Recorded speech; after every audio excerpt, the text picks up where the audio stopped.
Hey, this is Derek Whatley. In this video, we're going to take a look at PVC Migrate, a new tool that lets you migrate your persistent volume claim data from an OpenShift 3 cluster to an OpenShift 4 cluster.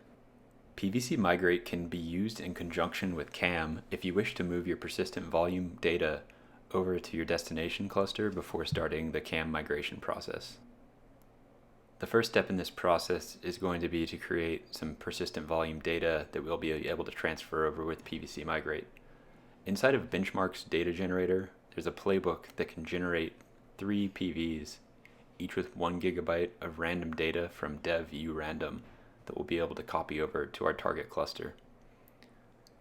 If we look at the logs on this pod after we create it with the Ansible Playbook, we can see that it generated 3 GB of data inside of 3 PVCs. Heading back to the root directory of the repo and going to stage 1, if we set the vars file to indicate our new benchmark namespace, saying that we want to migrate the data here, and then run pvcdatagen.py, we can actually generate a pvcdata.json file describing all of the PVC data that we're going to migrate, including the node of the pod that's currently running connected to that PVC, and everything else that's needed for the migration process. After we inspect the contents of this file, we can back out of this screen, head to the stage 2 directory, take a look at the vars file that has storage class mappings in it, and check that against the storage classes available on our source and target cluster. We want to make sure that we have a valid mapping between all the storage classes that we'll be migrating from the source cluster over to corresponding storage classes on the destination. And in this case, it looks like we're in good shape. The next thing to do will be to run Ansible Playbook on the PVC destination gen playbook. This will actually create the PVC resources inside of a new Whatley benchmark namespace. And when I look inside of the namespace after running this, I can see that I have 3 new PVCs matching the ones from the source cluster.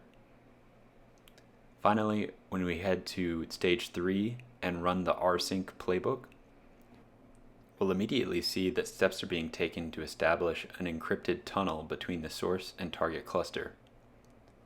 If we look in the web UI for the OpenShift 4 cluster, we can actually see a transfer pod has spun up, and we'll be able to monitor progress from there.